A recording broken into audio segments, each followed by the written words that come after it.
tayo ng walang tulog dahil sa mga discussion boards at paglilipid sa exam. Ayan, sige, sino dito yung hindi nagpuyat para sa mga bibig? Wala. Well, that's how dedicated we were. That's how we bonded at 1 or 2 a.m. Minsan pang pumasok, ayun. After a toxic duty, yung tipong ang dami yung pasyente, ang dami pang procedures, puro SIL pa. We found strength in each other. We made it. We really made it.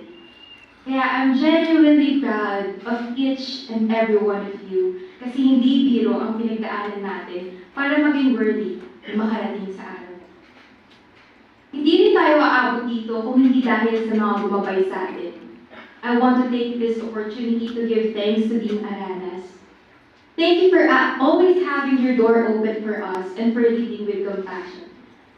Thank you for creating a space where students are welcome. Thank you for this. To all the faculty members, thank you for shedding light on the knowledge and skills we needed to learn, for guiding us, for lighting our path. Isa kayo sa mga umubog sa amin at sa mga naniwala sa amin. Salamat, Sir Pelita, sa paniniwala sa akin since day one. Ang mga salita mo ang naririnig ko sa mga pagkakataong pinagdududahan ko ng sarili ko. Thank you po sa pag-motivate sa akin na ipagpatuloy kung ano nasimulan ko. Thank you, Sir Bailan. You were one of the kindest professors I had.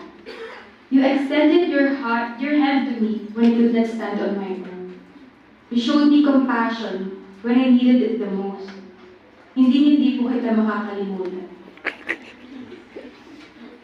I also want to thank our year-level coordinator, Sir Rana, for making extra efforts for our class. Mula simula hanggang sa pag-aayos ng graduation namin. Salamat po, Sir Rana.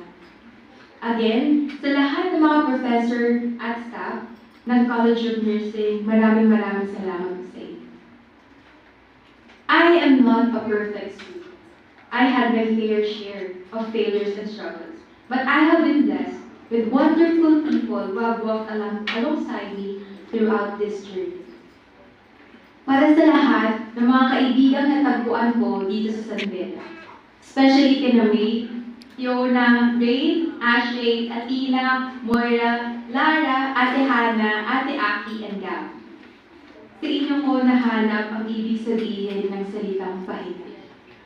Na pagkatapos ng lahat ng ito, alam kong may mauuwian na.